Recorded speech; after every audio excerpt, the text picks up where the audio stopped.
যদি আব্বা আমাকে সরি বলো তাহলে হয়তো আব্বা মা চলে আসবে। সরি বলবো কেন? দোষ করছে কোথায়? কি সরি বলবো? তুমি দোষ করো নেই, আমি তোমাকে বলছি এই জন্য তুমি আমার সাথে যাবা। কিন্তু আমি তো সরি বলবো না। আমি কোনো দোষ করলে আমি সরি বলবো। আমি তো কোনো দোষই করিনি, আমার কেন সরি বলবো?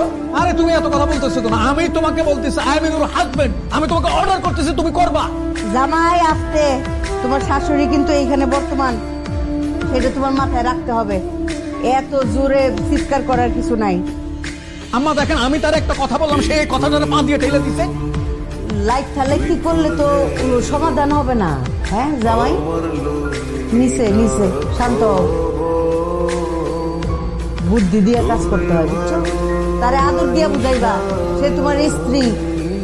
বললাম তো, সেটা তো বুঝে না।